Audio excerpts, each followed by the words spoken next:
Hey everybody, welcome back to the Thinking Crypto channel. I hope you're doing well. Guys, I've got some very big news for you all, very bullish news in my opinion. The whale shorts are getting less and less on Bitfinex, and guess what? The longs are getting more and more, and in fact, they're at an all-time high, potentially signaling that we could be seeing a breakout and the price of Bitcoin moving upwards and the altcoins following as well. In addition, Grayscale, their CEO, went on CNBC this morning and talked about a new DeFi fund that they have, and that a Bitcoin ETF is just a matter of time. And obviously, they just partnered with BNY Mellon to get ETF services, which I think puts them in the first position in line to get a Bitcoin ETF approved. Now, we also have huge SEC Ripple XRP lawsuit updates. We have letters on both sides, and then the lawyers and the William Hinman deposition that's going to be taking place on July 27th. You don't want to miss this video, guys. We're going to go through all of it. Before we do, please go ahead and hit that thumbs up button, leave a comment below, and hit the subscribe button if you're new here. It helps support the channel, and it doesn't cost you anything. Guys, I interviewed attorney John Deaton, who broke down the deposition perfectly, and as well as William Hinman's Ethereum speech from 2018 and how the Ripple lawyers could use that in their defense. Be sure to check it out. It's great. We pull up the speech on the screen share and we walk through it. Link will be in the description to view that. Now, this video is brought to you by OKCoin, which has low fees. You can buy, sell, and trade your favorite crypto, and you don't have to pay high fees. Sign up, link in the description. Also, be sure to sign up for my free weekly newsletter. It is 100% free. You don't have to pay anything.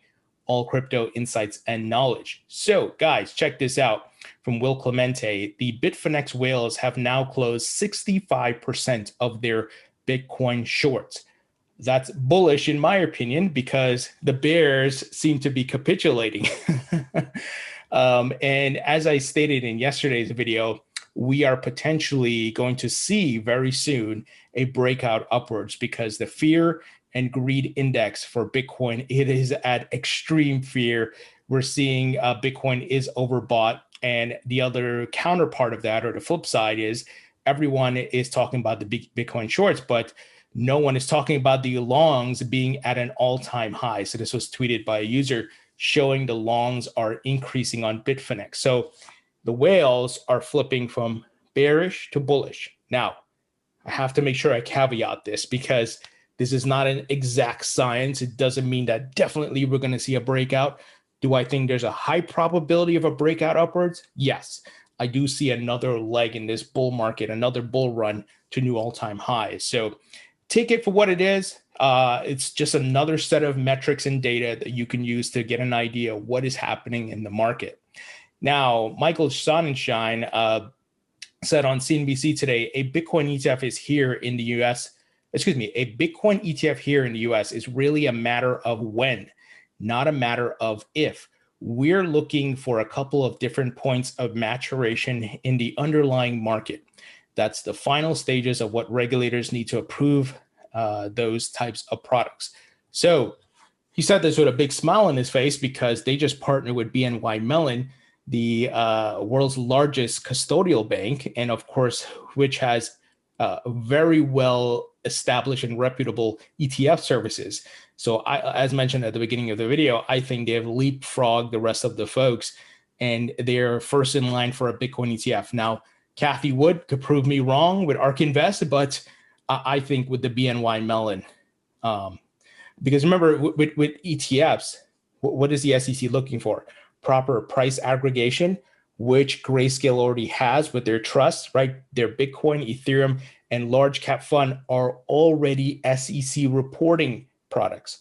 And we also know that with the BNY partnership, they have reputable custody, secure custody, right? And then we see the Bitcoin mining shift, the decentralization from China is taking place. It's coming to the United States. So all of the respective dominoes are lining up here. And I think we'll probably see, I think more than one Bitcoin ETF approved, I think by the SEC this year. When that's going to happen, it's just anybody's guess at this point. Grayscale, of course, Michael was on at CNBC to actually talk about their DeFi fund linked to the new CoinDesk index. The new fund joins a growing number of offerings seeking to help investors easily bet on the growth of decentralized finance, or DeFi. So it's expected that they would do this because they have funds for almost every other cryptos, and they're gonna probably put together a basket of DeFi coins that institutional investors can buy. So bullish in my opinion. Now, guys, there is a Bitcoin mining boom in the United States, and a lot of people are missing it because they're so focused on the price right now, right? They have tunnel vision on what the price is at the moment, but you got to look macro level. You got to step back and look at what's taking place, and price will follow the adoption and building out of this market. And check this out. Green Bitcoin miner Iris Energy is raising $200 million ahead of a public US stock listing. The majority of its electricity comes from hydropower. Guys, there's people who are like, oh my gosh, the Bitcoin's going to get banned and this and that. It doesn't matter what anybody says. It matters what they're doing. And guys, they are allowing Bitcoin mining to be set up in the United States. If you're not seeing this, your head is stuck in the sand. It's in the ground like those birds. I think they're ostriches that do that, right? Because you don't want to see it. But there is a mining boom taking place in the United States. I've interviewed the CEO of Marathon Digital Holdings, which is a Bitcoin miner. They're expanding. And I think we're going to see more and more of this. And many of these companies are going to go public. So Bitcoin's here to stay. Bitcoin mining is not stopping. It's going to increase in the United States, which is going to be one of the reasons a Bitcoin ETF is going to get approved. So look at what's happening here, my friends. This is bullish. Now, I want to switch gears. SEC Ripple lawsuit. Lots to talk about here. So shout out to James K. Fillon, attorney James K. Fillon, who's been giving updates on this.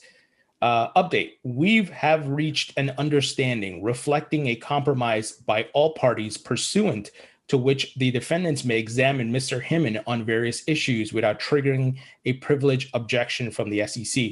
So both sides seems to have talked about what questioning is allowed and what's not allowed. So it doesn't fall within the privileged topics that may be discussed among the SEC officials, right? But if Mr. Hinman had a conversation with Ethereum folks or stuff he said publicly, Ripple's lawyers can question him about it. So that's good to see what's kind of taking place here.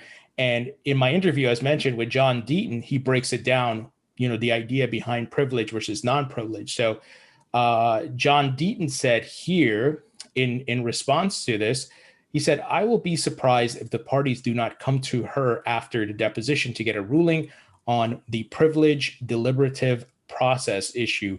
They may have agreed to ask certain questions and allow him to answer those questions under seal and then get a ruling after the fact. So we shall see how it plays out, but this deposition is definitely happening. There's also another update. Individual defendants file letter and Peirce and Roisman statement as supporting motions to dismiss amid significant regulatory uncertainty regarding when digital assets may be classified as securities by the SEC.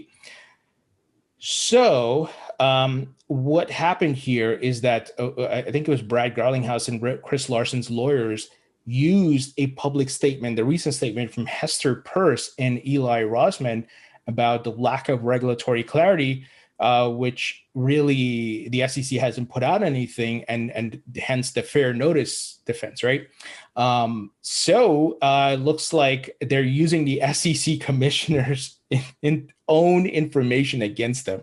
Now, I do believe Hester Peirce and Eli Roisman are for crypto. Obviously, I've interviewed Hester Peirce 4 months ago. Very smart woman, pro crypto, pro innovation, and she understands it. She gets it. So if you haven't seen that interview, I'll put a link in the description. Definitely check it out. This is straight from the horse's mouth, right? So it's amazing. The SEC is not in a good spot right here.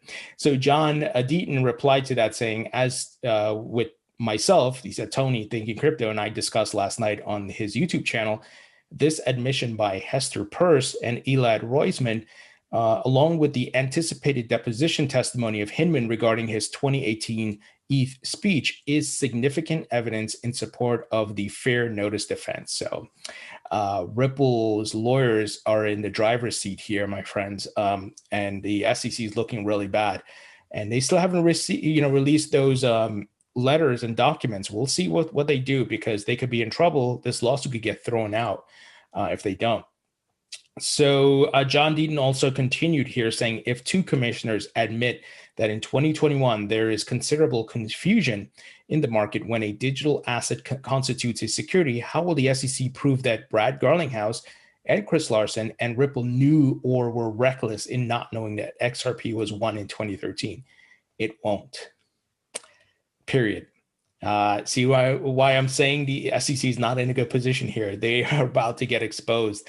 And lawyer attorney Jeremy Hogan here also weighed in. He said, everyone in the XRP community, including myself, owes a debt of gratitude to Commissioner Peirce and Roisman for telling the truth first and foremost, and in gifting Ripple this letter from officials at the SEC. It takes bravery to do that, knowing it would be used against the SEC. Thank you, Hester Peirce and Elad Rossman. If you are watching this video or listening to this podcast, I appreciate you, forward-thinking people who understand what is taking place here. And look, I mean, I think we've talked about it a lot. Conflict of interest on Jay Clayton and William Hinman's part, clearly. Now, the SEC is not going to come out and say that, and the other commissioners, Hester Peirce, are not going to come out and say that and throw them under the bus. But I think if you have common sense, you can see what's happening here, right? Now, something that's also interesting is we continue to see the SEC is getting dragged in the media. Rosalind Layton, who PhD here, who's a guest writer here on Forbes, it says here, the SEC's fair notice farce starring William Hinman. And here's her tweet. While exciting to follow, the SEC's case against Ripple has exposed the comedy of errors at the agency. Yeah, the SEC is a mess right now. And my hope is that there's more folks like Hester Peirce and Elad Rossman that become commissioners and not these outdated, compromised, corrupted individuals like William Hinman and Jay Clayton. But look, that's my opinion. But where there's smoke, there's fire. And it's pretty clear what these guys were doing, where they went to work after they left, the meetings they had with the folks, and how they handled all this. They were picking favorites, choosing which one should win and which one should not. That's not right. We have a lot of crypto projects in the market, and you're just going to talk about Bitcoin, Ethereum. That's nonsense. And then you come and file a lawsuit 8 years later after Ripple has been live, the XRP's in the open markets. It's pathetic. It's disgusting. And let's see what happens. I still do think that Congress has to step in. And by the way, guys, I am talking to Congressman Tom Emmer's people, the man who just drafted, of course, the Securities Clarity Act. And we talked about that in a couple of videos before. And it's getting bipartisan support, right? Tom Emmer, Darren Soder, Democrat, Ro Khanna, Democrat. And we're going to talk about U.S. crypto regulations. Remember, he's the man that said XRP is not a security on video last year. So you don't want to miss that interview. Hit that notification bell, my friends. Hit the thumbs up button, subscribe, share my channel with your friends and family so they can learn about the crypto asset class. And I appreciate you guys. Thank you for your support, and I'll talk to you all later.